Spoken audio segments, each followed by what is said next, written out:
गुरु प्यारी साध संगत जी, बड़े प्यार से कहिए धन निरंकार जी। आशा करते हैं कि आप सभी संत सद्गुरु की कृपा से जहाँ भी होंगे खुश होंगे, प्रसन्न होंगे, स्वस्थ होंगे। साध संगत जी, आज के टॉपिक का नाम है निर्लेप जीवन। साध संगत जी, संत संसार में रहते हुए निर्लेप जीवन जीते हैं। जैसे मुर्गा भी जल में रहती है लेकिन अपने पंखों को गीला नहीं होने देती, इसी प्रकार महापुरुष भी अपने जीवन का तार सदैव इस निरंकार दातार से जोड़े रखते हैं। संसार की किसी चीज़ को, यहाँ तक कि अपने शरीर तक को भी वे अपना नहीं मानते हैं। इसीलिए यहाँ के सुख दुख का उन पर असर नहीं पड़ता है।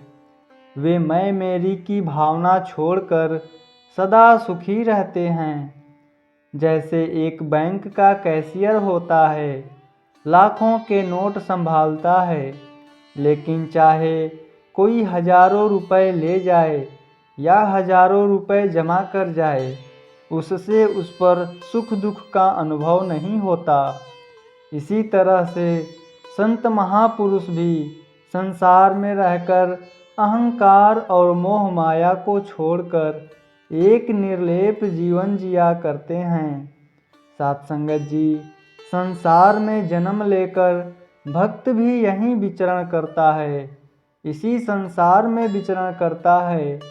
अगर हवा चलती है तो उसे भी ठंडक देती है, अगर सूरज चढ़ता है उसकी गर्मी तपस उसके लिए भी यही असर है जो औरों इंसान के लिए है। सासंगत जी, उसमें कोई अंतर नहीं है, उसके लिए भी यही सृष्टि है, यही माया है, यही पदार्थ और यही मौसम है। यह नहीं कि मौसम भक्तों के लिए कुछ और है और अन्य लोगों के लिए कुछ और है।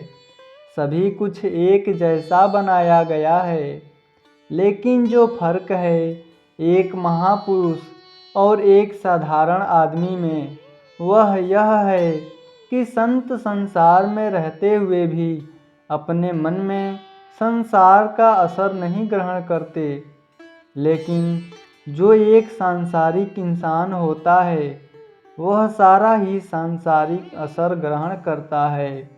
उसके मन में भी संसार ही बसा हुआ होता है। जैसे पानी के ऊपर नाव चलती है तो आगे बढ़ती है, लेकिन जब पानी में नाव आ जाता है तब मुश्किल खड़ी हो जाती है। इस संसार में विचरण कर हुए संतों के जीवन में कोई उतार चढ़ाव यदि आया है तो उनके ऊपर असर इसीलिए नहीं हुआ क्योंकि उन्होंने माया के पानी को मन की नाव में कभी नहीं भरने दिया। हालांकि वह पानी में ही चलते रहे हैं, इसीलिए उनके ऊपर कोई असर नहीं हुआ। वरना इस 5 तत्वों के पुतले पर माया का असर होना स्वाभाविक ही होता है। अगर तन पर वस्त्र नहीं है तो ठंडक या गर्मी उसको भी लगेगी, सब अपना असर करते ही हैं। लेकिन जैसे अभी कहा गया कि अगर पानी के ऊपर ही नाव चलती रहती है तो वह डूबती नहीं है, आगे की ओर बढ़ती रहती है। नाव में पानी अगर प्रवेश कर जाता है तो वह डूब जाती है। संसार में यही कुछ हो रहा है। संसार में प्राणी रहते हैं, विचरण करते हैं, इस धरती पर आए हैं तो रहना ही है, लेकिन एक ही मुश्किल आकर खड़ी होती है। सत्संगत जी, जब मन में भी यह संसार बस जाता है, यही पदार्थ बस जाते हैं, ये धन दौलतें ही बस जाती हैं, लालसाएं कामनाएं ही बस जाती हैं, तब जानो कि जीवन नैया डगमगा रही है, डोल रही है। संत सदैव से अपना ध्यान निरंकार दातार पर रखते हैं, इस संसार पे नहीं। संसार में माया, माया में रहते हैं। व्यवहार भी करते हैं, लेकिन दिल से प्यार परमात्मा से ही करते हैं। जैसे माँ दिन भर काम करती है, रसोई में काम करती है, बाजार जाती है या कुछ और कार्य कर रही होती है, लेकिन उसका ध्यान सदैव अपने बच्चे की ओर रहता है। इसी प्रकार भक्त भी प्रभु को आठों पहर हृदय में बसा करके रखते हैं। इस प्रभु को सदैव दिल में बसा कर ही अपने कर्तव्यों का पालन भी करते हैं। तभी तो उन्हें कर्मयोगी संत कहते हैं। ये कर्म क्षेत्र से भाग नहीं जाते। प्रभु दातार ने घर दिया, जीवन दिया, तो इनको बंधन का कारण मानकर भक्त कहीं भाग नहीं जाते। अक्सर संसार को भ्रम लग जाता है कि प्रभु को तभी याद कर सकते हैं। प्रभु की भक्ति हम तभी कर सकते हैं जब हम इन सभी बंधनों से छुटकारा पा सकें। सभी बंधनों का कारण मन में मैं मेरी की भावना है, कर्म नहीं। महापुरुषों ने हमेशा कर्म को महान माना है। अर्जुन जब कर्म से मुख मोड़ना चाहता था, भगवान श्री कृष्ण ने उसे यही ज्ञान प्रदान किया और उसे कर्म योग को अपनाने की प्रेरणा दी। इसी तरह से जितने भी महापुरुष भक्त इस संसार में आए, उन्होंने कर्म से मुख नहीं मोड़ा। यह इंसान का भ्रम है कि यदि मैं जंगलों वीरानों में जाकर डेरे लगा लूं, परिवार से नाता तोड़ लूं, तो सबसे छुटकारा प्राप्त करके मैं शांत हो जाऊंगा। यहाँ तो मुझे क्रोध भी आ जाता है, यहाँ तो लालच भी आ जाता है, यहाँ तो और कई विकार भी हावी हो जाते हैं, तो वहाँ सभी से छुटकारा मिल जाएगा। लेकिन साथ संगत जी, यह ठीक नहीं है, क्योंकि किसी महात्मा ने गृह त्याग का मार्ग नहीं बतलाया। हाँ, गृहस्थ में रहते हुए भी आसक्ति का त्याग जरूर होना चाहिए। गुरु साहिब अपने प्रचार यात्रा करते हुए जंगलों से गुजर रहे थे। वहाँ एक इंसान आंखें बंद करके समाधि लगाए बैठा हुआ था। महात्मा जी उसके पास गए। जब वह समाधि से बाहर आया, आंखें खोली तो उससे पूछा कि आप यहाँ पर क्या कर रहे हैं। वह कहने लगा कि मैं यहाँ पर प्रभु प्राप्ति के लिए सभी बंधनों को छोड़कर आया हूँ। जब मैं परिवार में था तो सब विकार मुझे सताते थे। अब न मुझे लालच है और न ही क्रोध है, कुछ भी तो नहीं। अब मैं बहुत शांत हूँ। सत्संगत जी, महापुरुष ने समझाया कि यह कोई महानता नहीं है। महानता तो तभी है जब इंसान अपने कर्तव्यों का पालन करते हुए शांत रहे। यह तो कोई भक्ति नहीं, बहादुरी नहीं है। वे कहने लगे कि नहीं, मैंने अपना सही अनुभव बतलाया है। इतनी देर से उसने फिर आंखें बंद कर ली, समाधि में चला गया। सत्संगत जी, जो महात्मा उसे समझा रहे थे, उन्होंने उसके आगे से लोटा उठाकर थोड़ी दूर पेड़ के नीचे रख दिया। जब वह समाधि से बाहर आया, आंखें खोली तो क्या देखा कि जो सामने लोटा था वह नहीं है। उसी वक्त गाली गलौज शुरू हो गई। वह कहने लगा कि जिसने मेरा लोटा चुराया है, उसका सर्वनाश हो जाए, उसका कुछ न रहे। जितना कह सकता था वह कह दिया। सत्संगत जी, तब महात्मा ने मुस्कुरा कर कहा कि अभी थोड़ी देर पहले तू कह रहा था कि मेरा क्रोध समाप्त हो गया है, लेकिन एक लोटा ही आँखों से ओझल होने पर तुझे इतना क्रोध आ गया है। तू निर्लेप कहाँ हुआ है।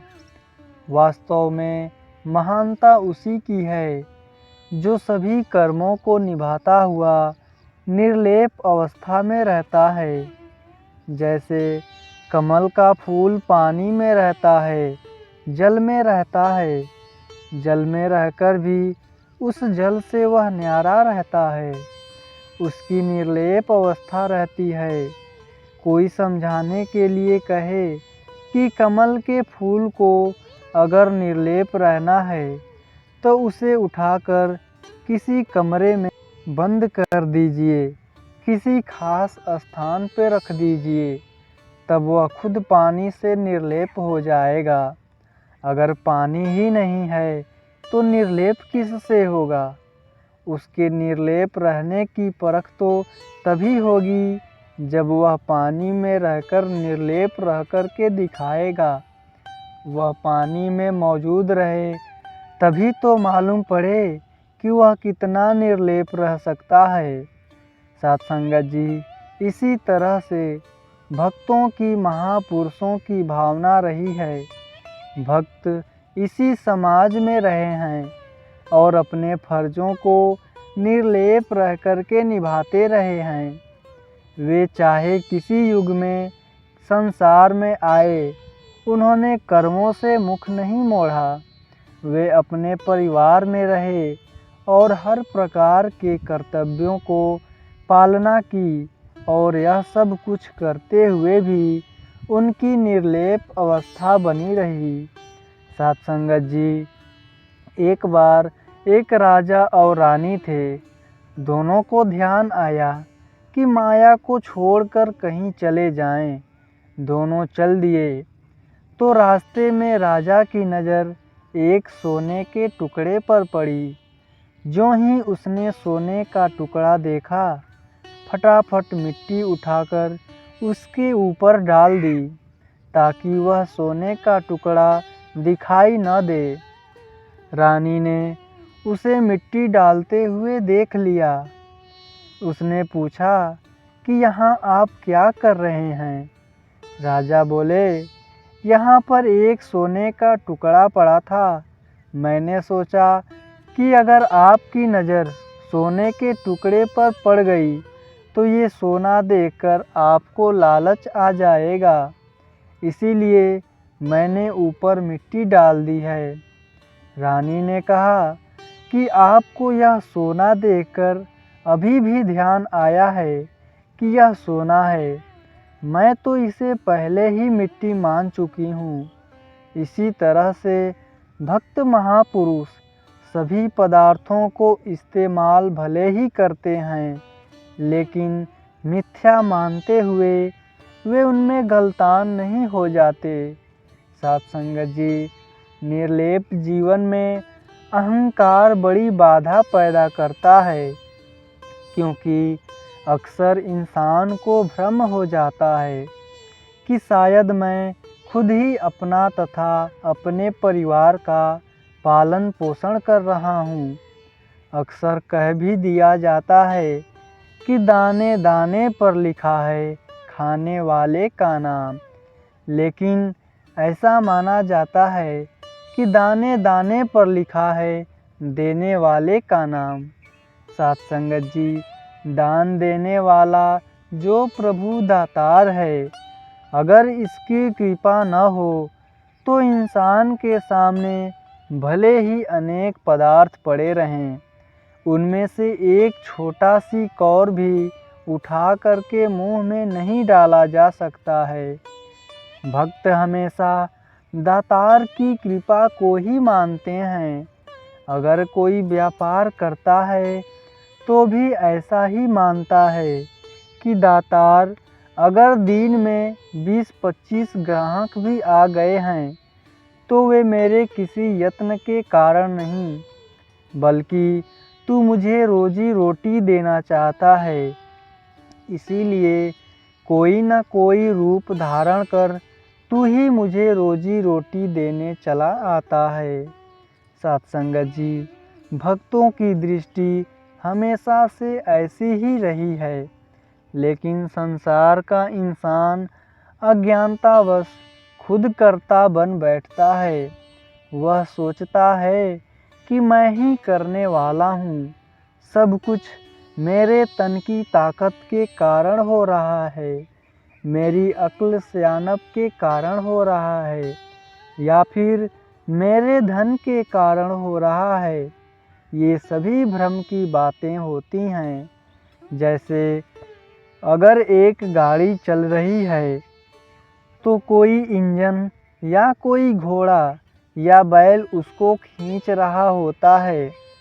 अगर उस गाड़ी के पहिए पर कोई मक्खी बैठी हो और थोड़ा थोड़ा भी जोर लगा रही हो और वह सोचने लगे कि पहिया मेरे जोर लगाने से चल रहा है, तो यह उसकी बड़ी भूल है। इसी तरह कुदरत सभी काम निरंकार की शक्ति से कर रही है। इंसान तो खुद को कर्ता मानकर अपने आप को बेकार ही अहंकार में फंसा लेता है। अहंकार को हटाने पर माया का प्रभाव, माया का असर, माया का लेप खत्म हो जाता है। साथ संगत जी, जब तक इंसान अपनी मैं को कायम रखता है तब तक उसे उसका असर ग्रहण करना पड़ता है, और जब इस मैं को वह हटा देता है तो वह उस पर कोई असर नहीं देता। वह यश अपयश से ऊपर उठ जाता है, सुख दुख में एक रस रहता है तथा इस निराकार का आसरा लेकर अपने आप को निरंकार में ही समा देता है। अपने आप को निराकार के अर्पण कर देने से ही सहज अवस्था बन पाती है। मन के विकार स्वयं ही दूर होने लगते हैं, भेदभाव मिट जाते हैं, जाति पाति की दीवारें टूट जाती हैं, भाषा की दीवारें टूट जाती हैं, फिर कोई पराया नहीं रह जाता। ऐसी अवस्था बन जाने के बाद किसी से वैर करने का कोई आधार नहीं रह जाता, क्योंकि घृणा तो उतनी देर ही होती है जितनी देर किसी को पराया माना जाए। जब कोई पराया ही नहीं तो घृणा किससे की जाए। हम अक्सर देखते हैं कि हमारे कमरे में बहुत कीमती सामान पड़ा होता है, बहुत अच्छा कागज़ दीवार पर लगा होता है। हमारा अपना बच्चा पेंसिल लेकर उस पर कुछ लकीरें पर लगा देता है तो हमें थोड़ा सा गुस्सा आता है। हम उसे डांटते हैं और समझाते हैं कि ऐसा नहीं करते। लेकिन अगर किसी पड़ोसी का बच्चा हमारे कमरे में आकर कुछ लकीरें लगाता है तो हमें उस पर केवल गुस्सा ही नहीं आता, बल्कि हम उससे घृणा भी करने लगते हैं कि कितना नालायक लड़का है, इसके माता पिता ने क्या इसे यही सिखाया है। साथ संगत जी, कहने का भाव है कि जितनी देर परायेपन की भावना है, बेगानेपन की भावना है, उतनी देर घृणा का जन्म लेना स्वाभाविक ही है। लेकिन जब परायेपन की भावना समाप्त हो जाती है तो वहाँ पर कोई बैर या घृणा की भावना नहीं रहती है। सबको प्रभु का मानेंगे तो घृणा किससे कर सकते हैं। साथ संगत जी, भक्त ने सदा सब कुछ इस दातार, इस प्रभु परमात्मा को ही माना है कि हे दातार, तेरी ही सब वस्तुएं हैं, तू ही दाता है, तू ही देने वाला है। मेरा तो है ही क्या जो मैं इन चीज़ों का असर ग्रहण करूं। यह तो तेरी ही वस्तुएं हैं, तू ही मालिक है। इसीलिए भक्त बेफिक्र हो जाते हैं और कोई बोझा अपने आप पर नहीं लेते। कहा भी गया है कि चिंता तो सतनाम की और न चितवे दास, जो कुछ चितवे नाम बिन सोई काल की फांस। साथ संगत जी, इस नाम के बगैर भक्त को और कोई चिंता नहीं होती। अगर भक्त नाम को छोड़कर और चीज़ों की चिंता करता है तो वह काल की फांस की तरह उसके गले को जकड़े रहती है, उससे उसके सांस सूखते रहते हैं। इसीलिए तो कहा है कि एकल चिंता, भक्त इस एक प्रभु की चिंता यानी सोच विचार करते हैं, किसी और की चिंता नहीं रखते।